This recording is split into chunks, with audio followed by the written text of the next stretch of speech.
എല്ലാ സഹോദരങ്ങൾക്കും നമ്മുടെ യൂട്യൂബ് ചാനലിലേക്ക് സ്വാഗതം. അപ്പോൾ ഇന്നത്തെ വീഡിയോ എന്ന് വെച്ചാൽ ഒരു സ്പെഷ്യൽ വീഡിയോ ആണ് കേട്ടോ. അതായത് അല്പന് അർത്ഥം കിട്ടിയാൽ അർദ്ധരാത്രിക്ക് കുട പിടിക്കും എന്ന് നമ്മളെല്ലാവരും പണ്ട് തൊട്ടേ കേട്ടിട്ടുള്ള ഒരു പഴഞ്ചൊല്ലാണ്. ശരിക്കും പറയുകയാണെങ്കിൽ ആ ഒരു പഴഞ്ചൊല്ലെന്ന് പറയുന്നത് വളരെ വാസ്തവമായിട്ടുള്ള ഒരു കാര്യമാണ്. സംഭവം ജസ്ന സലീമിനെ കുറിച്ചിട്ടുള്ള ഒരു വീഡിയോ ഞാൻ ഇന്ന് ചെയ്തിട്ടുണ്ടായിരുന്നു. അതുകൊണ്ട് തന്നെ വീണ്ടും ചെയ്യണ്ട എന്ന് വിചാരിച്ചിരിക്കുകയായിരുന്നു. എന്തിനാ വെറുതെ ഒരാളെ മാത്രം ഫോക്കസ് ചെയ്ത് പോകുന്നതിനോട് വലിയ താല്പര്യമൊന്നുമില്ല എന്ന് കരുതി എന്തെങ്കിലും റിയാക്ട് ചെയ്യാനുള്ളൊരു കാര്യം ഉണ്ടെങ്കിൽ തീർച്ചയായും റിയാക്ട് ചെയ്തിരിക്കും. അതിൻ്റെ കാര്യം എന്താണെന്ന് വെച്ചാൽ, ശരിക്കും പറയുകയാണെങ്കിൽ നമ്മളെല്ലാവരും അറിയുന്ന ഒരു കാര്യമാണ് ഇവരുടെ ഹൗസ് വാമിങ്ങിൻ്റെ അന്ന് മേടിച്ച ലെഹങ്കയുടെ ആ ഒരു കേസ് കേട്ട് 3000 സംതിങ് രൂപയുടെ ലെഹങ്ക മേടിച്ചിട്ട് 10-17 തവണ ആ ഒരു ലെഹങ്ക ഇട്ടിട്ട് റീൽസ് എടുക്കുകയും അതുപോലെ അന്നത്തെ ദിവസം മുഴുവനും അത് ഇട്ട് അടിച്ച് പൊളിച്ച് നടക്കുകയൊക്കെ ചെയ്തിട്ട് അതിനുശേഷം അത് കഴുകി ഉണക്കി വൃത്തിയാക്കിയതിന് ശേഷം തിരിച്ച് ആ മേടിച്ച കടയിൽ തന്നെ കൊണ്ടു കൊടുത്തിട്ട് ഒരു ഉളുപ്പുമില്ലാതെ ഒരു ഔചിത്യവുമില്ലാതെ ആ പൈസ തിരികെ മേടിച്ച ആ ഒരു സാഹചര്യത്തിൽ ഞാൻ മാത്രമല്ല, റിയാക്ഷൻ വീഡിയോ ചെയ്യുന്ന എല്ലാ സഹോദരങ്ങളും ഇതെടുത്തിട്ട് റിയാക്ട് ചെയ്തിട്ടുണ്ടായിരുന്നു. അങ്ങനെ അപ്പോൾ നമ്മുടെ ഈ പുള്ളിക്കാരത്തി ഉണ്ടല്ലോ, ജസ്ന സലീം, പുള്ളിക്കാരത്തി പറഞ്ഞ ഒരു കാര്യമെന്ന് വെച്ചാൽ, അവർ പറഞ്ഞു വെച്ചത് അവരുടെ മകൻ, അവർ പറഞ്ഞ കാര്യമാണേ, ഞാൻ ഉണ്ടാക്കി പറയുന്നതാണെന്ന് പറഞ്ഞ് ഇനി അടുത്ത കേസിന് പോകും. അതായത് അവരുടെ മകൻ ആകെ ഫോളോ ചെയ്യുന്നത് എന്നെ മാത്രമാണെന്നാണ് അവർ പറയുന്നത്. എൻ്റെ ചാനലിനെ മാത്രമാണ് അവരുടെ മകൻ ഫോളോ ചെയ്യുന്നത്. അതിൻ്റെ കാരണമെന്ന് വെച്ചാൽ, പണ്ടെപ്പോഴോ ഞാൻ ആ കുട്ടിയെ പറ്റിയിട്ട് അപവാദം പറഞ്ഞ് വീഡിയോ ചെയ്തിട്ടുണ്ടായിരുന്നെന്ന്. അത് നിങ്ങൾ ആദ്യം ഒരു കാര്യം മനസ്സിലാക്കുക. ഇപ്പോൾ കുറച്ച് ദിവസങ്ങൾക്ക് മുമ്പ് തന്നെ ഞാൻ ഇട്ട ആ ഒരു വീഡിയോയിൽ പോലും ഇവരെന്നെ എന്തിനാണ് എനിമിയാക്കി വെച്ചിരിക്കുന്നതെന്നുള്ള കാര്യങ്ങളൊക്കെ ഞാൻ വളരെ വിശദമായിട്ട് തന്നെ പറഞ്ഞിട്ടുണ്ട്.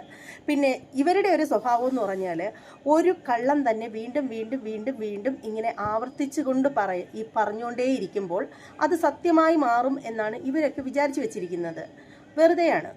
കള്ളം എപ്പോഴും കള്ളം തന്നെ ആയിരിക്കും. അതിന് എത്ര ആവർത്തിച്ച് പറഞ്ഞാലും അതൊരിക്കലും ശരിയാവില്ല. അപ്പോൾ എന്താണെന്ന് വെച്ചാൽ, ഇവർ പറഞ്ഞു വരുന്ന കാര്യമെന്ന് വെച്ചാൽ, ഇവരുടെ മകൻ എൻ്റെ വീഡിയോ കാണുകയും സ്ഥിരമായിട്ട് പുള്ളിക്കാരൻ കാണുമെന്നാണ് പറയുന്നത്. എന്തായാലും ആ കുഞ്ഞിനോട് എനിക്ക് പറയാനുള്ള ഒരു കാര്യം എന്ന് പറഞ്ഞാൽ, പൊന്നു മോനെ, റിയാക്ഷൻ വീഡിയോ ആണ് ചെയ്യുന്നത്, എന്നെ അങ്ങനെ ഫോളോ ചെയ്ത് കാണേണ്ട ആവശ്യമൊന്നുമില്ല. അങ്ങനെ കാണുമ്പോഴത്തേക്ക് ചിലപ്പോൾ നമ്മൾ പല വിഷയങ്ങളും എടുത്ത് നമ്മൾ റിയാക്ട് ചെയ്യും. അപ്പോൾ കുട്ടികളൊന്നും കാണേണ്ട ആവശ്യമില്ല. അപ്പോൾ കാണുന്നതും കാണാത്തതും നിങ്ങളുടെ ഇഷ്ടം. നിങ്ങളുടെ വീട്ടിലുള്ളവർ അതിനുള്ള സൗകര്യം തരുന്നതുകൊണ്ട് നിങ്ങൾ കാണുന്നു. പക്ഷേ റിയാക്ഷൻ വീഡിയോകളാകുമ്പോൾ നമ്മൾ പല ടൈപ്പിലുള്ള വീഡിയോകളും എടുത്തിട്ട് റിയാക്ട് ചെയ്യേണ്ടി വരും. ഇപ്പോൾ ഉദാഹരണത്തിന് ഷാജിയുടെ വീഡിയോകളൊക്കെ നമ്മൾ എടുത്തിട്ട് റിയാക്ട് ചെയ്യുമ്പോൾ അതിനകത്ത് ഒരുപാട് തെറികൾ ആ ഒരു ലേഡി ഉപയോഗിക്കുന്നുണ്ട്. അപ്പോൾ അതൊക്കെ നിങ്ങൾ കൊച്ചു കുട്ടികൾ കേൾക്കേണ്ടതായിട്ട് വരും. അതുകൊണ്ട് ദയവ് ചെയ്ത് ഇതൊന്നും റിയാക്ഷൻ വീഡിയോകൾ എൻ്റെതെന്നല്ല, ആരും കേൾക്കാതിരിക്കുന്നതായിരിക്കും ഏറ്റവും നല്ലത്. പിന്നെ നിങ്ങൾക്ക് അതിൽ ബുദ്ധിമുട്ടുണ്ടാവില്ല. കാരണം നിങ്ങളുടെ ഉമ്മയും ഈ പറയുന്നത് പോലെ നിങ്ങളുടെ മാമനും കൂടി എപ്പോഴും ഇരുന്ന് തെറി പറയുന്നത് നിങ്ങൾ കേട്ടുകൊണ്ടിരിക്കുന്നത് കൊണ്ട് നിങ്ങൾക്ക് ഈ തെറിയൊക്കെ കേൾക്കുമ്പോൾ വിഷമമൊന്നും തോന്നില്ലായിരിക്കാം. എന്നാലും ഞാൻ എൻ്റെ ഒരു മര്യാദ കൊണ്ട് പറയുന്നതാണ്. അപ്പോൾ എന്താണെന്ന് വെച്ചാൽ, ഈ ചെറിയ കുട്ടി ജസ്ന തന്നെയാണ് പറഞ്ഞത്, എൻ്റെ വീഡിയോകൾ കാണുന്നുണ്ട്. അപ്പോൾ അതിൽ അവർ പറയുന്ന കാര്യമെന്ന് പറഞ്ഞാൽ, അന്നത്തെ ആ ഒരു ലെഹങ്കയുടെ കാര്യം ഞാൻ റിയാക്ട് ചെയ്തപ്പോൾ ഞാൻ പറഞ്ഞു അത്രേ, ജസ്ന സലീമിന് ഡ്രസ്സില്ല അത് എന്നുള്ള ഒരു വാക്ക് ഞാൻ അവിടെ പറഞ്ഞു വെച്ചു എന്നാണ് ജസ്ന പറയുന്നത്. എൻ്റെ പൊന്നു കൊച്ചേ, ജസ്ന സലീമിന് ഡ്രസ്സില്ലെന്ന് പറയാൻ മാത്രം വിട്ടിയൊന്നുമല്ല ഞാനൊന്നും. അതായത് ഞാൻ അന്നത്തെ ആ ഒരു വീഡിയോ എൻ്റെ ചാനലിൽ തന്നെ ഇപ്പോഴും കിടപ്പുണ്ട്. അത് പോയി കണ്ടിട്ടുള്ളവർക്ക് മനസ്സിലാവും ഞാൻ പറഞ്ഞത് ഇത്രമാത്രമാണ്. ഈ ഒരു ഡ്രസ്സ് മേടിച്ചു കഴിഞ്ഞാൽ എന്തായാലും ഇട്ട് നോക്കും. ഡാമേജായ സാധനമാണെങ്കിൽ ഒരിക്കലും നമ്മൾ അത് ഇനി എത്ര ഭംഗിയുള്ളതാണെങ്കിലും ഇനി എങ്ങനെ കിട്ടിയാലും നമ്മളതിനെ എടുക്കില്ല. അപ്പോൾ അത് ഡാമേജായ സാധനം കൊണ്ടുവന്നു എന്ന് തന്നെ ഇരിക്കട്ടെ, ആ ഒരു സാധനം വീട്ടിൽ കൊണ്ടുവന്ന് സ്ലീവ് ചെയ്തിട്ട് തച്ച് വെച്ചിട്ടും അവരത് ഇട്ട് നോക്കിയില്ല എന്ന് പറഞ്ഞു. അതും പോട്ടെ, അവരന്ന് ഫംഗ്ഷൻ്റെ അന്ന് രാവിലെ അത് എടുത്ത് ഇടുന്ന സമയത്ത് അതിന് ഡാമേജ് ഒരുപക്ഷെ ഇട്ട സമയത്തായിരിക്കാം, ചിലപ്പോൾ സ്റ്റിച്ച് പോയത്, ആ ഒരു സിബ് പോയത് ചിലപ്പോൾ രാവിലെ ഇട്ട് നോക്കിയ സമയത്തായിരിക്കാം. ഒരുപക്ഷെ അതല്ലെന്നുണ്ടെങ്കിൽ അവിടെ വെച്ച് കുഴപ്പമുള്ളത് തന്നെയാണെന്ന് തന്നെ ഇരിക്കട്ടെ. നമ്മൾ ഡാമേജായ സാധനം വീട്ടിൽ കൊണ്ടുവന്നു എന്നത് തന്നെ തെറ്റാണ്. പിന്നെ അത് രാവിലെ അത് അവിടെ കൊണ്ടുവന്നിട്ട് സ്ലീവൊക്കെ ചെയ്തതിന് ശേഷം ഇട്ട് നോക്കിയില്ല എന്ന് അവർ പറയുന്നെങ്കിലും അത് ആരും വിശ്വസിക്കില്ല. കാരണം ഏതൊരു ഡ്രസ്സും കൊണ്ടുവന്നിട്ട് അതിനകത്ത് സ്ലീവൊക്കെ വെച്ചിട്ട് കൊണ്ടുവരുമ്പോൾ നമ്മൾ ജസ്റ്റ് ഒന്ന് ഇട്ട് നോക്കും, കൈയൊക്കെ പാകമാണോ എന്നറിയാൻ വേണ്ടിയിട്ട്. അതും പോട്ടെ, അവർ ഇട്ട് നോക്കിയില്ല. പിറ്റേന്ന് രാവിലെ ഫംഗ്ഷന് വേണ്ടിയിട്ട് എടുത്തിടുന്ന സമയത്ത് ആ സിബിൻ്റെ ഭാഗം ഒട്ടും അടയുന്നില്ലെങ്കിൽ പിന്നീട് അത് തന്നെ വച്ച് അഡ്ജസ്റ്റ് ചെയ്യേണ്ട ആവശ്യമില്ലല്ലോ. ഞാൻ പറഞ്ഞത് അങ്ങനെയാണ്. ഇപ്പോഴും ഞാൻ അതിൽ തന്നെ ഉറച്ചു നിൽക്കുന്നു. പിന്നെ ആ ഒരു ഡ്രസ്സ് ഇട്ടിട്ട് പാകമാവുന്നില്ലെങ്കിൽ അത് തന്നെ ഇട്ട് അഡ്ജസ്റ്റ് ചെയ്യേണ്ട ആവശ്യമില്ലല്ലോ. വേറെ എന്തോരം ഡ്രസ്സുകളുണ്ട് അവർക്ക്. മറ്റ് ഏതെങ്കിലും ഒരു ഡ്രസ്സ് ഇട്ടാൽ പോരായിരുന്നോ എന്നാണ് ഞാൻ അവിടെ ചോദിച്ചത്. നമ്മൾ ആരാണെങ്കിലും നമ്മൾ കൊണ്ടുവരുന്ന ഡ്രസ്സിൽ എന്തെങ്കിലും മിസ്റ്റേക്ക് ഉണ്ടെങ്കിൽ നമ്മൾ അതങ്ങ് ഒഴിവാക്കി വെക്കുക. അതിനുശേഷം നമ്മൾ പോയി നമുക്ക് ഉള്ള ഡ്രസ്സുകളിൽ കൊള്ളാവുന്ന ഒരെണ്ണം എടുത്തിടും. ജസ്ന സലീമിനെ സംബന്ധിച്ചിടത്തോളം ഡ്രസ്സിനൊന്നും ഒരു ക്ഷാമവും ഇല്ലാത്തൊരു വ്യക്തിയാണ്. അതുകൊണ്ട് അവരുടെ കയ്യിൽ ഇഷ്ടംപോലെ ഡ്രസ്സുണ്ട്. ഉള്ള ഡ്രസ്സ് എടുത്തിട്ട് അഡ്ജസ്റ്റ് ചെയ്തുകൂടായിരുന്നോ എന്നാണ് ഞാൻ ആ ഒരു വീഡിയോയിൽ പറഞ്ഞിട്ടുണ്ടായിരുന്നത്. അപ്പോൾ നിങ്ങൾക്ക് മനസ്സിലായി കാണും എന്ന് ഞാൻ വിശ്വസിക്കുന്നു. ഞാൻ അങ്ങനെയാണ് പറഞ്ഞത്. അതായത് ഡാമേജ് ആയ ഡ്രസ്സ് ഇടാതെ അത് മാറ്റി വെച്ചിട്ട് ജസ്നയ്ക്കുള്ള ഡ്രസ്സ് എടുത്തിട്ട് കാര്യം നടത്തിക്കൂടായിരുന്നോ എന്ന് അന്നത്തെ ദിവസം നിന്നൂടായിരുന്നോ എന്നാണ് ഞാൻ ആ ഒരു വീഡിയോയിൽ പറഞ്ഞിട്ടുണ്ടായിരുന്നത്. അതിനുശേഷം നമ്മൾ ശരിക്കും ഒരു സാധനം മേടിച്ചുകൊണ്ട് വരുമ്പോൾ അതിന് ബില്ലെന്ന് പറയുന്നൊരു സാധനം ഉണ്ടാവും, ബില്ലുണ്ടാവും. പിന്നെ കൊണ്ടുവരുന്ന സാധനത്തിൻ്റെ സ്റ്റിക്കർ പോലും ഇളക്കി കളയാണ്ടാണ് നമ്മൾ തിരിച്ച് കൊണ്ടുവന്ന് കടയിൽ കൊടുത്ത് മാറ്റി മേടിക്കുകയെന്നെങ്കിൽ അങ്ങനെ കൊടുക്കുന്നത്. സാധാരണ നമ്മുടെ നാട്ടിലുള്ള ചെറിയ കടകളിൽ പോലും ഒരു സാധനം മാറ്റി മേടിക്കാനായിട്ട് ചെന്ന് കഴിഞ്ഞാൽ ക്യാഷ് തരില്ല. നമ്മൾ ബില്ലോട് കൂടി കൊണ്ടു ചെല്ലുന്നു. സ്റ്റിക്കർ പോലും ഇളക്കാതെയാണ് നമ്മൾ കൊണ്ട് കൊടുക്കുകയാണെങ്കിൽ അതും ഇത്ര ദിവസമൊന്നുണ്ട്. കയ്യിൽ ഉള്ള കാലം മൊത്തം വെച്ചിട്ട് പോദിക്കുമ്പോൾ ചെന്നാലൊന്നും ആരും മാറ്റിത്തരില്ല. അപ്പോൾ അത് ഒരു കംപ്ലൈൻറ്റും ഇല്ലാണ്ട് ഒരു അഴുക്ക് പോലും പറ്റാണ്ട് കൊണ്ടു കൊടുക്കുമ്പോഴാണ് അവർ പകരം ആ റേറ്റിലുള്ള ഒരു സാധനം നമുക്ക് അവിടെ നിന്ന് എടുക്കാൻ സാധിക്കും. അതല്ലാണ്ട് പൈസ ഒരു സ്ഥലത്തു നിന്നും തരില്ല. പക്ഷേ ഇവർ തിണ്ണമെടുക്ക് കാണിച്ചു. അതായത് ഈ ഒരു സാധനം കൊണ്ടുവന്ന് ഇട്ട് അന്നത്തെ ദിവസം മുഴുവൻ ഇട്ട് നടന്നു, വിയർപ്പ് പറ്റിച്ചു, കഴുകി ഉണക്കി തിരികെ ഇത് ആ ഒരു സ്ഥാപനത്തിൽ, ആ ഒരു കടയിൽ, കസവ് കട എന്ന മറ്റോണ പേര്, അവിടെ കൊണ്ടുവന്ന് കൊടുക്കുന്നു. അപ്പോൾ അവർ അതിനാദ്യം മേടിക്കാൻ തയ്യാറാവാതിരിക്കുമ്പോൾ പിന്നീട് അവർ തമ്മിൽ അങ്ങോട്ടും ഇങ്ങോട്ടും ഓരോന്നും പറഞ്ഞ് കച്ചറ ഉണ്ടാവുന്നു. ഒടുവിൽ ഈ പുള്ളിക്കാരത്തി വീഡിയോ പിടിക്കും എന്നൊക്കെ ആയപ്പോഴത്തേക്ക് അവർ തന്നെ എന്ത് ചെയ്തു, ഇവർ തന്നെ പറയുന്നു പ്രാഗിക്കൊണ്ട് ആ പൈസ അങ്ങ് കൊടുത്ത് ഇവരെ ഒഴിവാക്കി എന്നാണ് പറഞ്ഞത്. അപ്പോൾ ഈ ഒരു സംഭവം ഞാൻ പറഞ്ഞപ്പോൾ അതിൽ എനിക്കിപ്പോഴും ഒരു തെറ്റായിട്ട് തോന്നുന്നില്ല.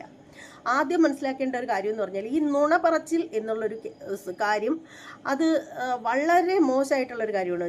ഞാൻ ഉദ്ദേശിച്ചത് ഇപ്പോഴും ഞാൻ പറയുന്നു, ജസ്ന സലീം ആ വാങ്ങിച്ച ഡ്രസ്സ് മാറ്റി വെച്ചിട്ട് സ്വന്തമായിട്ട് ഉള്ള ഡ്രസ്സിൽ നിന്ന് ഒരെണ്ണം ഇട്ടൂടെ എന്നായിരുന്നു പറഞ്ഞത്. അതിന് ഒട്ടന്നെ ഇവർ വളച്ച് ഒടിച്ച് പറഞ്ഞത് എന്താണെന്ന് വെച്ചാൽ ഉത്തര ഉണ്ണി പറഞ്ഞു എനിക്ക് ഡ്രസ്സില്ലെന്ന് പറഞ്ഞു. അതായത് കുട്ടി പറഞ്ഞു എന്നാണ് പറയുന്നത്. എല്ലാം കുട്ടിയെ മുൻനിർത്തിയാണ് ഈ ഒരു സ്ത്രീ സംസാരിക്കുന്നത്. അതിൻ്റെ ആവശ്യം എന്താണ്? അല്ലെങ്കിൽ ഇവർക്ക് പറയാമല്ലോ ഞാൻ വീഡിയോയിൽ ഇങ്ങനെ കണ്ടു എന്ന് പറഞ്ഞാൽ അതിന് പിന്നെ ഒരു അന്തസ്സ് ഉണ്ടാവൂലേ? ഇതെന്തിനാണ് ഇവരെല്ലാത്തിനും കുട്ടിയെ വലിച്ചിഴക്കുന്നത്?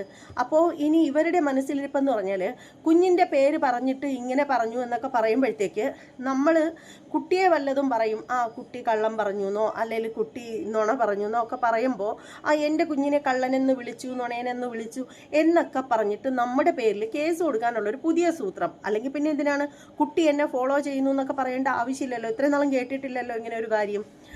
അപ്പോൾ എന്തായാലും ഇവർ പറഞ്ഞത്, കുട്ടി പറഞ്ഞു ഉമ്മയ്ക്ക് ഡ്രസ്സ് ഇല്ലെന്ന് ഇവർ പറഞ്ഞു, അതുകൊണ്ട് ഉമ്മയുടെ ഡ്രസ്സൊക്കെ ഒന്നെടുത്ത് കാണിച്ചു കൊടുക്കണമെന്ന്.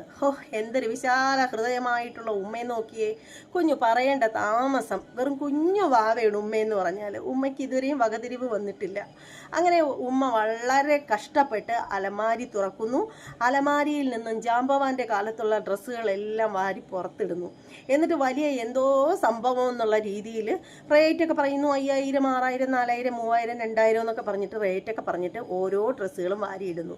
ആദ്യം ഓർക്കേണ്ട ഒരു കാര്യമെന്ന് പറഞ്ഞാൽ ഇവർ ഫംഗ്ഷനൊക്കെ പോകാനായിട്ട് മേടിക്കുന്ന ഡ്രസ്സുകളാണത്. ശരിക്കും പറയുകയാണെങ്കിൽ ഇത്രയും വില കൂടിയ ഡ്രസ്സ് ഈ പറയുന്ന പുള്ളിക്കാരത്തി മാത്രമല്ല ധരിക്കുന്നത്, ഞങ്ങളൊക്കെ ഇടാറുണ്ട്. പക്ഷെ ഞങ്ങളൊന്നും ഡെയിലി ഉപയോഗിക്കാൻ വേണ്ടിയിട്ട് മേടിക്കാറില്ല. നമ്മുടെയൊക്കെ കുടുംബത്ത് നമുക്കൊക്കെ പോവാൻ വേണ്ട അത്രയും പ്രാധാന്യമുള്ള മാരേജോ എന്തെങ്കിലും നടക്കുകയാണെങ്കിൽ, അങ്ങനെയുള്ള ഒരു ഫംഗ്ഷനൊക്കെ നടക്കുകയാണെങ്കിൽ നമ്മളൊക്കെ ഭയങ്കര റേറ്റിലുള്ളതൊന്നും വാങ്ങിക്കില്ല. എന്നാലും 10,000-2000 രൂപയുടെയൊക്കെ ഡ്രസ്സൊക്കെ നമ്മൾ വാങ്ങിക്കാറുണ്ട്. അല്ലാണ്ട് ഈ ലോകത്ത് വില കൂടിയ ഡ്രസ്സ് ധരിക്കുന്നത് ജസ്ന സലീം മാത്രമല്ല. പിന്നീട് ഒരു കാര്യമുണ്ട്, ജസ്ന സലീമിന് ചിലപ്പോൾ 6000, 5000, 10000 രൂപയുടെ ഡ്രസ്സൊക്കെ ഒരേ സമയത്ത് ധരിക്കാൻ പറ്റും. കാരണം ജസ്ന സലീമിനെന്ന് പറഞ്ഞാൽ നമ്മൾ ഹിന്ദുക്കളെ നല്ല വൃത്തിയായിട്ട് വലിപ്പിച്ചിട്ടുള്ള പണം കിട്ടുന്നുണ്ടല്ലോ. കാര്യം എന്താണെന്ന് വെച്ചാൽ പുള്ളിക്കാരത്തി പടം വരച്ചങ്ങ് കൊടുക്കുകയല്ലേ, പടം വരച്ച് കൊടുക്കുകയല്ലേ. ഓരോ പടത്തിനും 5000 രൂപ വീതമൊക്കെ കിട്ടുന്ന ജസ്ന സലീമിന് സുഖമായിട്ട് എത്ര രൂപയുടെ ഡ്രസ്സ് വേണമെങ്കിലും മേടിക്കാൻ പറ്റും. പിന്നെ ഹസ്ബൻഡിൻ്റെ വരുമാനമുണ്ട്, പിന്നെ സഹോദരൻ്റെ വരുമാനമുണ്ട്, പിന്നെ ഉപ്പയുണ്ട് കൊടുക്കാനായിട്ട്. പിന്നെ അതൊക്കെ മേടിക്കുന്നതിൽ എന്താണ് അത്ഭുതം? പിന്നീട് പുള്ളിക്കാരത്തി എനിക്കതിൽ ചിരി വന്നൊരു കാര്യമെന്ന് പറഞ്ഞാൽ, പണ്ട് വാപ്പ ഉംറയ്ക്ക് പോയപ്പോൾ വാങ്ങിച്ചു കൊടുത്ത 3000 രൂപയുടെ മഞ്ഞ ചുരിദാർ വരെ എടുത്ത് കാണിക്കുകയാണ്. എന്തുവാടെ ഉളുപ്പുണ്ടോ ജസ്ന നിനക്ക്? ഇത്തിരിയെങ്കിലും ഉളുപ്പുണ്ടോ? ഇത്തിരിയെങ്കിലും ഉളുപ്പ് വേണ്ടേ മനുഷ്യനായാൽ? ഒരു തുണിക്കടയിൽ ഡ്രസ്സ് എടുക്കാനായിട്ട് ചെന്ന് കഴിഞ്ഞാൽ അവിടെ കിടക്കുന്ന ഡ്രസ്സുകളെല്ലാം പോയി ഇട്ട് നോക്കിയിട്ട് അതിൻ്റെ റീല് അവിടെ വെച്ച് തന്നെ റീൽസ് എടുക്കും. ഞാൻ ഇങ്ങനെ ഒരു മനുഷ്യനെ ഞാൻ ലോകത്ത് വേറെ കണ്ടിട്ടില്ല. ഈ ഒരു ലേഡിയെ മാത്രമേ കണ്ടിട്ടുള്ളൂ. ശരിക്കും ഇതൊന്നും പറയണമെന്ന് വിചാരിച്ചല്ല, കാരണം അതൊക്കെ അവരുടെ വ്യക്തിപരമായിട്ടുള്ള കാര്യങ്ങളാണ്. അതേക്കുറിച്ചൊന്നും നമുക്ക് സംസാരിക്കേണ്ട കാര്യം പോലും ഇല്ല. പിന്നെ ഈ ഒരു വീഡിയോ എനിക്ക് വേണ്ടിയിട്ട് ചെയ്യുന്നു, ഞാൻ അവർക്ക് വസ്ത്രം കുറവാണെന്ന് പറഞ്ഞു എന്നൊക്കെ പറയുമ്പോൾ അത് നമ്മൾ പറയാത്ത കാര്യങ്ങൾ ഇത്രയും തുറന്നാൽ ഇവർ നുണയെ പറയത്തുള്ളൂ. അത് വാസ്തവമായ ഒരു കാര്യമാണ്. ജസ്ന സലീം നാവെടുക്കുന്നത് നുണ പറയാൻ വേണ്ടിയിട്ട് മാത്രമാണ്. എനിക്ക് അനുഭവം ഉള്ളതാണ്. എന്നെ ഹണി ട്രാപ്പുകാരിയാക്കിയിട്ടുണ്ട്. എനിക്കില്ലാത്തൊരു കാമുകനെ എനിക്ക് തന്നിട്ടുണ്ട്. എൻ്റെ ഭർത്താവിനെ എന്നെ ഉപേക്ഷിച്ചു പോയി, ഡിവോഴ്സായെന്ന് പറഞ്ഞില്ല എന്തായാലും. അങ്ങനെ എന്തെല്ലാം നുണകൾ പറഞ്ഞ് ഉണ്ടാക്കിയ ഒരു പെണ്ണുപിള്ളയാണെന്നറിയാമോ? ഞാൻ ഹണി ട്രാപ്പുകാരിയാണെന്ന് പറഞ്ഞു, അങ്ങനെ വരെ പറഞ്ഞിട്ടുണ്ട്. പക്ഷേ ഇന്നോളം ഇവരെ ഞാൻ തിരിച്ച് ഹണി ട്രാപ്പ് എന്ന് പറയുന്നൊരു വാക്ക് പോലും ഞാൻ പറഞ്ഞിട്ടില്ല. അതെൻ്റെ മാന്യത. ഇവർ പക്ഷെ അങ്ങനെ വരെ പറഞ്ഞിട്ടുണ്ട്. അപ്പോൾ അതെന്തെങ്കിലും ആയിക്കോട്ടെ. പക്ഷേ ഇപ്പോൾ എനിക്ക് പറയാനുള്ളതെന്ന് പറഞ്ഞാൽ, ജസ്ന സലീമിൻ്റെ കുഞ്ഞ് കേൾക്കുന്നുണ്ടെങ്കിൽ ഞാനിത് വിശ്വസിക്കുന്നില്ല. കുഞ്ഞെന്നെ ഫോളോ ചെയ്യുന്നു എന്നൊന്നും പറഞ്ഞ് ഞാൻ വിശ്വസിക്കില്ല. അപ്പോൾ എനിക്ക് ആ കുഞ്ഞിനോട് പറയാനുള്ളത്, പൊന്നു മോനെ, നീ എന്നെ ഫോളോ ചെയ്യുന്നുണ്ടെങ്കിൽ ഒരു കാര്യം മാത്രമേ എനിക്ക് നിന്നോട് പറയാനുള്ളൂ. ദയവ് ചെയ്ത് നീ നിൻ്റെ അമ്മയുടെ ചാനൽ ഫോളോ ചെയ്യരുത്. കാരണം മറ്റൊന്നും ഉണ്ടല്ല പറയുന്നത്, അവർ വായിന്ന് വരുന്ന വാക്കുകളുണ്ടല്ലോ അത്രയ്ക്ക് അടിപൊളിയാണ്. അതുകൊണ്ടാണ് പറയുന്നത്. അഥവാ നീ എങ്ങാനും നിൻ്റെ അമ്മയുടെ ചാനൽ കാണുകയാണെങ്കിൽ അതിൽ നോക്കാനേ പോകരുത്. റീൽസൊക്കെ നീ കണ്ടോ, അടിപൊളിയാണ്, കുഴപ്പമൊന്നുമില്ല. പക്ഷേ നീ നിൻ്റെ അമ്മയുടെ ചാനൽ നിൻ്റെ അമ്മയുടെ വായിന്ന് ഇങ്ങോട്ട് ഇറക്കി വിടുന്നത് കേൾക്കാനായിട്ട് നിൽക്കരുത്. അത്രയേ ഉള്ളൂ പറയാനായിട്ട്. അപ്പോൾ എന്തായാലും ഈ ഒരു വീഡിയോ കുട്ടി കണ്ടതുമല്ല കേട്ടതുമല്ല. ഈ പുള്ളിക്കാരത്തിയുടെ ഡ്രസ്സൊക്കെ എടുത്ത് പൊങ്ങച്ചം കാണിക്കണം, മറ്റുള്ളവരെ ഒന്ന് പൊങ്ങച്ചം കാണിക്കണം. അതിന് വേണ്ടിയിട്ട് കാട്ടിക്കൂട്ടിയ പ്രഹസനങ്ങളാണ് ഇതൊക്കെ എന്ന് പറഞ്ഞാൽ, അല്ലാണ്ട് മറ്റൊന്നുമല്ല. ഈ പുള്ളിക്കാരത്തി പറയുന്ന കേട്ടതൊന്നും വില കൂടിയ ഡ്രസ്സുകൾ ലോകത്ത് ഇവള് മാത്രമേ എടുത്തുള്ളൂ, വേറെ ആരും ഇടത്തില്ലെന്ന്. എടോ, എല്ലാം ഔട്ട് ഓഫ് ഫാഷനാണ്. നീ എടുത്ത് കാണിച്ച ഗൗണുകളും എല്ലാം ഔട്ട് ഓഫ് ഫാഷനാണ്. പുതിയത് വല്ലതും ഉണ്ടെങ്കിൽ എടുത്ത് കാണിക്കേ, അങ്ങനെ ചെയ്യേ. പുത്തം പുതിയത് വല്ലതും ഉണ്ടെങ്കിൽ എടുത്ത് കാണിക്കേ. 5000-ൻ്റെ 10,000-ൻ്റെ 20,000-ൻ്റെ ഒക്കെ എടുത്ത് കാണിക്കടോ. നമ്മളെ പോലുള്ളവർ ആ ഒരു ഇത് മേടിക്കുന്ന പൈസ ഉണ്ടെങ്കിൽ നമ്മൾ വേറെ വല്ലതും മേടിക്കും, വേറെ വല്ല കാര്യങ്ങളും ചെയ്യും. അത്രയേ ഉള്ളൂ. അല്ലാണ്ട് ഞങ്ങൾക്കൊന്നും ഈ ഡ്രസ്സൊന്നും എടുത്തിട്ട് ആരെയും പൊങ്ങച്ചം കാണിക്കേണ്ട കാര്യമില്ല. ഇപ്പം ഞാനൊക്കെ എന്ന് പറഞ്ഞാൽ ഏറ്റവും വില കൂടിയ ഡ്രസ്സൊക്കെ മേടിക്കുന്നതെന്ന് പറഞ്ഞാൽ എന്തെങ്കിലും ഫംഗ്ഷനൊക്കെ ഉണ്ടെങ്കിലോ, എൻ്റെയൊക്കെ ഏറ്റവും എനിക്കെടുക്കുന്ന ഏറ്റവും വില കൂടിയ ഡ്രസ്സ് എന്ന് പറഞ്ഞാൽ 2000 സംതിങ് ഒക്കെ വരുന്നത്. അതിനപ്പുറത്തോട്ടൊന്നും ഞാൻ എടുക്കില്ല. അത് വേറൊരു സത്യം. വസ്ത്രം എന്ന് പറയുന്നത് എടുത്തിട്ട് ദൂർത്ത് കാണിക്കാനും ആർഭാടം കാണിക്കാനും വേണ്ടിയിട്ടുള്ളതല്ല. സാധാരണ രീതിയിൽ ഞാൻ പോയി എടുക്കുന്ന എൻ്റെ ഡ്രസ്സുകളെന്നൊക്കെ പറഞ്ഞാൽ ഒരു 500-600 രൂപ റേഞ്ചിൽ മാത്രമുള്ള ഡ്രസ്സുകളാണ് ഞാൻ എടുക്കുന്നത്. ഡ്രസ്സെന്ന് പറഞ്ഞാൽ ടോപ്പ് മാത്രം അങ്ങനെ എടുക്കുന്നത്. കാരണം അത് എടുക്കുമ്പോൾ ഒരു 3-4 ഒക്കെ ഒരുമിച്ച് എടുക്കും. എന്നിട്ട് ഞാൻ എന്ത് ചെയ്യുമെന്ന് വെച്ചാൽ അത് ഇട്ടിട്ട് കുറച്ചൊരു ഇതായി കഴിയുമ്പോഴത്തേക്ക് ഒരുപാട് അങ്ങ് നരച്ച് നശിക്കുന്നത് വരെയൊന്നും ഇട്ടുകൊണ്ട് കിടക്കില്ല. അത് കുറച്ച് നാൾ ഇട്ട് കഴിയുമ്പോഴത്തേക്ക് പിന്നീട് ഞാൻ അത് വീട്ടിലിടാനായിട്ട് അങ്ങ് എടുക്കുകയാണ് ചെയ്യുന്നത്. കാര്യം ഞാൻ വീട്ടിൽ നൈറ്റി ഇടുന്ന ആളല്ല. അപ്പോൾ വീണ്ടും വാങ്ങിക്കുമ്പോൾ ഇതുപോലെ 2-3 എണ്ണം അങ്ങ് വാങ്ങിക്കും. എന്നിട്ട് വീണ്ടും ഇതിങ്ങ് വീട്ടിലിടാനായിട്ട് എടുക്കും. അങ്ങനെയാണ് ചെയ്യുന്നത്. നൈറ്റ് യൂസ് ചെയ്യാത്തുണ്ട്. പിന്നീട് 1-2 നൈറ്റ് അത് യൂസ് ചെയ്യുന്നതെന്ന് പറഞ്ഞാൽ നല്ല ചൂട് സമയത്ത് മാത്രം, അല്ലാതെ ഞാൻ നൈറ്റ് ഇടത്തില്ല. അപ്പോൾ അങ്ങനെയാണ് ചെയ്യുന്നത്. അല്ലാണ്ട് ഇവരെ പോലെ പൊങ്ങച്ചം കാണിക്കാൻ വേണ്ടിയിട്ട് ഞാൻ 10,000 രൂപയുടെ ഡ്രസ്സ്, 7,000 രൂപയുടെ ഡ്രസ്സ് എന്ന് പറഞ്ഞ് അമ്മൂമ്മയുടെ കാലത്തുള്ളത് വരെ നുള്ളി പറക്കിക്കൊണ്ട് വെച്ചിരിക്കുകയാണ് കാണിക്കാൻ വേണ്ടിയിട്ട്. എന്തേലും ഊടായ്പെന്നുള്ളതാണ്. ശരിക്കും പറഞ്ഞാലുണ്ടല്ലോ, ഇത്രയും വലിയ പൊങ്ങച്ചക്കാരിയെ ഞാൻ എൻ്റെ ജീവിതത്തിൽ വേറെ കണ്ടിട്ടില്ല. ഇവൾക്ക് തുല്യം ഇവള് മാത്രമേ കാണത്തുള്ളൂ എന്നുള്ള കാര്യം ഉറപ്പാണ് കേട്ടോ, 100% ഉറപ്പാണ്. വേറെ ഒരെണ്ണത്തിന് പോലും മരുന്നിനെടുക്കാൻ പോലും കിട്ടത്തില്ല. എന്തുവാടേ ഇത്, ഉളുപ്പുണ്ടോ? അല്ല ഒരു കാര്യമുണ്ടല്ലേ, ഇന്ത്യൻ പ്രധാനമന്ത്രിക്ക് ഫോട്ടോയൊക്കെ കൊടുത്ത, പിന്നെ അതുപോലെ സെലിബ്രിറ്റികളുടെ കൂടെ തോളി കൈയിട്ട് നടക്കുന്ന, രാഷ്ട്രീയക്കാരുടെയൊക്കെ നല്ല പിടിപാടുള്ള ഈ പറയുന്ന ജസ്ന സലീം എവിടെ കിടക്കുന്നു? സാധാരണക്കാരായിട്ടുള്ള ഈ നമ്മളൊക്കെ എവിടെ കിടക്കുന്നു? എന്നിട്ടും ഈ എടുത്ത് കാണിച്ച ഡ്രസ്സുകളെന്ന് പറഞ്ഞാൽ വെറും ഓൾഡ് സ്റ്റോക്ക് ആയിപ്പോയതിലാണ് എനിക്ക് സങ്കടം. നിങ്ങൾ എടുത്ത് കാണിച്ചപ്പോൾ ഇത്തിരി വൃത്തിയുള്ളത് എടുത്ത് കാണിക്കാഞ്ഞത്, നരച്ചതും കുരച്ചതും ഉടഞ്ഞതും പറഞ്ഞതും എന്ന് വേണ്ട, അത്രയും അങ്ങ് എന്താണ് അലാക്കായതാണല്ലോ കൊച്ചേ നീ എടുത്ത് കാണിച്ചത് മുഴുവനും. കൈ വയ്യെന്നൊക്കെ പറയുന്നു. വയ്യാത്ത കൈയും വെച്ച് ഇത്രയും കഷ്ടപ്പെട്ട് മകൻ, കുഞ്ഞുങ്ങളൊക്കെ പറഞ്ഞു കഴിഞ്ഞാൽ അപ്പോഴേ ഈ പെണ്ണുപിള്ള അനുസരിക്കും കേട്ടോ. ഇവരുടെ കുഞ്ഞു പറഞ്ഞു, ഉമ്മച്ചി ഇത് ഇങ്ങനെ ഒരു വീഡിയോ ചെയ്യുമെന്ന് പറഞ്ഞതേ ഉള്ളൂ. കൈ വയ്യെന്നൊക്കെ പറയുന്നു കേട്ടോ. കുളിക്കാൻ വയ്യ, ചായ പോലും ഇടാൻ വയ്യ, കൈക്ക് അത്രയും അവശതയാണെന്നൊക്കെ പറയുന്നു. എന്നിട്ടും അത്രയേറെ ആ ഒരു കുട്ടിയുടെ വാക്കിന് അത്രയേറെ വില കൊടുത്തിട്ട് ഇങ്ങനെ അപ്പം തന്നെ ഈ ഒരു വീഡിയോ ചെയ്യാൻ കണ്ട മനസ്സിനുണ്ടല്ലോ, ഒരുപാട് പുകഴ്ത്തിയിട്ട് മതിയാവുന്നില്ല. അപ്പോൾ ഇത്രയൊക്കെ ഉള്ളൂ. ഒരുപാട് പറഞ്ഞു കഴിഞ്ഞാൽ ഇപ്പം തന്നെ ഒരുപാട് സമയമായിട്ടുണ്ട്. വീഡിയോയിൽ എന്തൊരുപാട് കയറി. അപ്പോൾ എന്തായാലും ഈ പുള്ളിക്കാരത്തി പറഞ്ഞ വാക്കുണ്ടല്ലോ, ഈ അല്പന് അർത്ഥം കിട്ടിയാൽ അർദ്ധരാത്രിക്ക് കുട പിടിച്ച ആ ഒരു വീഡിയോ നിങ്ങൾക്കൊന്ന് കാണണ്ടേ? അപ്പോൾ അതൊന്ന് കണ്ടിട്ട് വരാം കേട്ടോ. അപ്പോൾ ഓക്കെ, വീഡിയോ കൂടി കണ്ടതിന് ശേഷം നമുക്ക് ഒരു ബൈ പറയാം. ഉത്തരവുണ്ണി ഒരു വീഡിയോയിൽ പരാമർശിക്കുന്നുണ്ട്, എനിക്ക് ഡ്രസ്സ് ഇടാനില്ലാത്തത് കൊണ്ടാണ് ഞാൻ ഷോപ്പിൽ ഒരു ഡ്രസ്സ് റിട്ടേൺ കൊണ്ടുകൊടുത്ത് ഞാൻ പേയ്മെന്റ് മേടിച്ചിട്ടുണ്ട്. എങ്കിൽ ഉത്തരവുണ്ണി നിനക്കൊന്ന് കേൾക്കണോ? ഞാൻ റിട്ടേൺ പേയ്മെന്റ് മേടിച്ചിട്ടുണ്ട്. ഞാൻ അത്രമേൽ കുറച്ച് ആൾക്കാരുടെ മുമ്പിൽ നാണം കെട്ട് പോയതുകൊണ്ടാണ്. അത് ആ ഷോപ്പുകാർക്ക് ഉത്തരവാദിത്തമുള്ള സംഭവമാണ്, അതുകൊണ്ടാട്ടോ. അപ്പൊ എന്റെ മോന് കുറച്ച് ദിവസമായി ആരുടെ വീഡിയോസും വാച്ച് ചെയ്യാറില്ല, പക്ഷെ ഉത്തരവുണ്ണിന്റെ വാച്ച് ചെയ്യും. കാരണം അവരെ കുറിച്ച് ഒരിക്കൽ പറഞ്ഞതുകൊണ്ട്, പരാമർശിച്ചതുകൊണ്ട് അവൻ വാച്ച് ചെയ്യുന്നതാണ്. അപ്പൊ ഇത് പറഞ്ഞപ്പോ അവൻ പറഞ്ഞു, ആ തള്ളച്ചിക്കൊന്ന് നിങ്ങളുടെ ഡ്രസ്സിന്റെ ഇതൊന്നും വീഡിയോസ് ഒന്ന് കാണിച്ചൊരിക്കുമ്മ എന്ന് പറഞ്ഞു. അപ്പൊ ഞാൻ പറഞ്ഞു, വേണ്ട മോനെ, നമ്മൾ ആരുടെയും മുമ്പ് പൊങ്ങച്ചൊന്നും കാണിക്കണ്ട എന്ന് കുറച്ച് ദിവസം മുമ്പ് ഞാൻ പറഞ്ഞതേ ഉള്ളൂ. പിന്നെ ഇതൊരു കുട കാണാത്തതുകൊണ്ട് ഞാൻ വെറുതെ ഷെൽഫ് ഒന്ന് തപ്പിയാണ്. ഒരു സൈഡ് മാത്രമേ ഞാൻ തപ്പിയിട്ടുള്ളൂ, ഒരു സൈഡിൽ ഡ്രസ്സ്. അപ്പൊ തിരിച്ച് റിട്ടേൺ കയറ്റുമ്പോൾ അത് നിങ്ങൾ കാണിച്ചുകൊണ്ട് കയറ്റാമെന്ന് കരുതി ഈ ഒരു സ്പേസ് മാത്രമേ ഞാൻ ഒഴിച്ചിട്ടുള്ളൂ. ഇവിടെ 2 ഉണ്ട്, അവിടെ 2 ഉണ്ട്. അതിലുള്ള ഡ്രസ്സൊന്നും ഞാൻ കാണിക്കുന്നില്ല, ഇത് മാത്രം കാണിച്ചു തരാം. അപ്പൊ ഏകദേശം ഉത്തരവുണ്ടെങ്കിൽ ജസ്റ്റ് ആരാണെന്നത് മനസ്സിലാവും. എന്റെ പൊന്നെ, ഇതൊക്കെ പൊക്കണമെന്നുണ്ടെങ്കിൽ ഒരാളും കൂടി കൂടെ വരണം. അപ്പോൾ അമ്മ അതിന് വെയിറ്റുള്ള സാധനമാണ്. താഴെ ഷിപ്നെറ്റോ എന്തോ നെറ്റ് വെക്കുന്നതാണ്. അതിന്റെ താഴെ വലിയ ഭംഗി ഇങ്ങനെ വട്ടത്തിൽ നിൽക്കാൻ വേണ്ടിയിട്ടാണ് 6000 റേഞ്ച് വരുന്നതാട്ടോ. അപ്പോൾ ഇനി വിചാരിക്കേണ്ട ജസ്റ്റ് പൊങ്ങച്ചും കാണിക്കണം. ഉത്തരവുണ്ടെങ്കിൽ മാത്രമുള്ള മറുപടിയുണ്ട്. എന്റെ പൊന്നെ, ഇതിന് 2 ഇടയ്ക്ക് വെക്കുമ്പോഴേക്കും കഴിയും. സെയിം അങ്ങനത്തെ തന്നെ ഫ്രോക്കാണ് ഈ ഒരു സാധനം വരുന്നത്. ഇത് 6000 പോകുന്നത് കേട്ടോ, 3000 സംതിങ് ആണ് ഇതിന്റെ റേറ്റ് വരുന്നത്. എല്ലാത്തിന്റെ റേറ്റും ഞാൻ പറഞ്ഞു നോക്കാം. എന്നിട്ട് ഏകദേശം എത്ര എമൗണ്ടിന്റെ ഡ്രസ്സ് ഇവിടെ ഉണ്ട് എന്നുള്ളത്, ഒരു ഷെൽഫിൽ മാത്രം ഉണ്ട് എന്നുള്ളത് ഉത്തരവുണ്ടെന്ന് കാൽക്കുലേറ്റ് ചെയ്തു. ഇത് ഞാൻ 1500 രൂപക്ക് മേടിച്ച ഒരു സെറ്റാണ്. ഇതിനെക്കുറിച്ച് ഇത് ഇങ്ങനെ ഞാൻ വീഡിയോസ് പോസ്റ്റ് ചെയ്തിട്ടില്ല. ഇതിന്റെ ബ്ലൗസ് ഇവിടെ എവിടെയെങ്കിലും തപ്പിയിട്ടുണ്ട്. ബ്ലൗസ് കിട്ടുമ്പോൾ നമുക്ക് അതിലേക്ക് വെക്കാം. ഇതും 3000 ആ ഒരു റേഞ്ചിൽ വരുന്നതാണ്.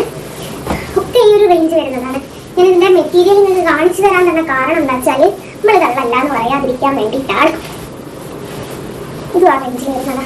ഇതിനൊക്കെ അങ്ങനത്തെ നെറ്റുള്ള പൊങ്ങി നിൽക്കാൻ വേണ്ടിയിട്ടുള്ള നെറ്റുള്ളതാണ്. ഇനി ഒന്നിന്റെ പ്രൈസ് ഞാൻ പറയുന്നില്ല, ഏകദേശം ഈ ഒരു റേഞ്ച് വരുന്നതാണ്. ഷോപ്പ് പോയി ജസ്റ്റ് ഒന്ന് അന്വേഷിച്ചാൽ മതി. നെക്സ്റ്റും ഗൗണ് തന്നെയാണ്. ഈ സെയിം ഗൗൺ എനിക്ക് വേറൊരു കളർ കൂടി കിട്ടും. എനിക്ക് അങ്ങനെ ഒരു സ്വഭാവമുണ്ട്, എന്തെങ്കിലും ഒന്ന് ഇഷ്ടപ്പെട്ടാൽ അതിന്റെ കളർ ചെയ്തിട്ടേ ഞാൻ അത് എടുക്കും. ഇത് ഇതിന്റെ കളർ ചേഞ്ച് ഇതിൽ തപ്പിയാൽ കിട്ടുന്നുണ്ടാവില്ല, അതിട്ടില്ലായിരിക്കും. അപ്പൊ ഇതാണ് വേറൊരു കൗതുകകരമായിട്ടുള്ളൊരു സംഭവം കാണിച്ചു തരാം. ഇതൊക്കെ അങ്ങനത്തെ ഗൗണിനാട്ടോ. എനിക്ക് ഗൗണിനോടൊരു ക്രൈസ് ഉണ്ട്. ഇതൊന്ന് സെയിം പാറ്റേൺ നോക്കിക്കേ, സെയിം പാറ്റേൺ. ഇങ്ങനെ 3 സംതിങ് വരും ഒരു ഡ്രസ്സിനും. 3,300 സംതിങ് കണ്ടാണ് ഒരു ഡ്രസ്സിന് എഴുതത്. എണ്ണിക്കോളിയാ 1 എന്നിട്ട് പഠിക്കുക.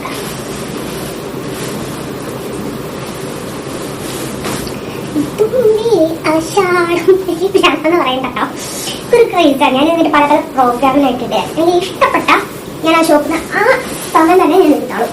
എനിക്ക് അങ്ങനെ ഒരു സ്വഭാവം ഉണ്ട്. അത് എന്താണ് എനിക്ക് അറിഞ്ഞൂടാ. സെയിം സാധനം, കളർ ചേഞ്ച് ആണ്, വൈറ്റ് കളർ, സെയിം ഇതേപോലെ ക്ലോത്ത് ഇതൊക്കെ ആയിട്ട്. ഇത് ഞാൻ ഇട്ടിട്ട് ഒരു കോപ്പി അടിക്ക് മറ്റേ ഫാഷൻ ഡിസൈനർ കോപ്പി അടിച്ചിട്ടുണ്ട് കേട്ടോ. ഇത് ഞാൻ അപ്പോൾ എന്തായാലും ഈ പുള്ളിക്കാരത്തിയുടെ വീഡിയോ എന്ന് പറഞ്ഞാൽ ഒരുപാട് ദൈർഘ്യമുള്ളൊരു വീഡിയോ ആണ്. അപ്പോൾ എന്തായാലും അത്രയൊന്നും കാണിക്കാൻ പറ്റത്തില്ല. ഒരു 10 മിനിറ്റിൽ കൂടുതൽ, എനിക്ക് തോന്നുന്നു 10-15 മിനിറ്റോളം ഉണ്ടെന്ന് തോന്നുന്നു പൊങ്ങച്ചം കാണിക്കാൻ വേണ്ടിയിട്ട്.